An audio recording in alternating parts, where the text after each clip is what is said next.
عشق ہمیں برباد نہ کر، برباد نہ کر۔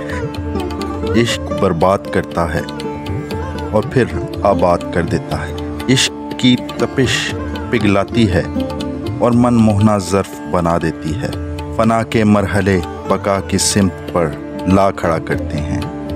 ایمان ان اہل ظرف کا حاصل ہے جو فی سبیل اللہ کی راہ پہ آنے کے بعد کسی اور راہ پہ نظر نہیں رکھتے، جو سر جھکاتے ہیں تو پھر یہ رب پہ چھوڑ دیتے ہیں کہ جلا دیے جائیں یا جلا دیے جائیں۔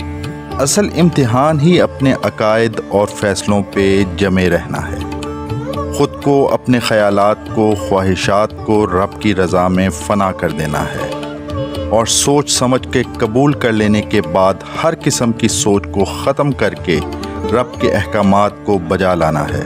بقول اقبال کہ صدقے خلیل بھی ہے عشق، صبر حسین بھی ہے عشق، مارکائے وجود میں بدر و حنین بھی ہے عشق۔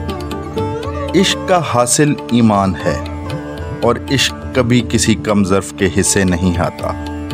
ہاں، کم ظرف پہ رحمت ہو جائے تو محبت کی منازل طے کرتے ہوئے عشق کی منازل پا جاتا ہے اور صاحبان ظرف کی صفوں میں شامل ہو جاتا ہے اگر رحمت ہو جائے تو۔ فنا کا خوف ہمیشہ سٹیٹس کو قائم رکھتا ہے، فاصلے فاصلے رہتے ہیں، دوریاں دوریاں۔ اس خوف سے صرف عشق نجات دلاتا ہے، کیونکہ عشق عین توحید ہے، یعنی کہ صرف اللہ، باقی ہوس۔ عشق مرکز پہ پوری توجہ کا نام ہے۔ الفت، محبت یا انسیت سے شروع ہونے والا سلسلہ آہستہ آہستہ ذات کو مٹاتا محبوب کی ذات کو ایسا قائم کر دیتا ہے کہ بقول بیدم شاہ وارسی، تو آئینہ ہے میرا، تیرا آئینہ ہوں میں۔ بس کامیاب ہونا ہے تو محبت کرو۔ محبت تب ہوگی جب سوچ کو کوشش کر کے سمت دو گے، جب محبوب کا خیال قائم کرو گے۔ شروع میں مشکل ہوگا، پھر خیال پختہ ہو جائے گا، پھر ایک وقت آئے گا کہ دوائی ختم ہو جائے گی، صرف وہ ہوگا اور وہی ہوگا۔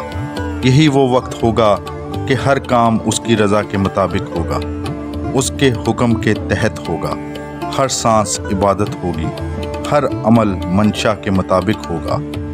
یہی وقت فنا کے بعد حاصل بقا ہوگا، صرف اللہ، باقی ہوس۔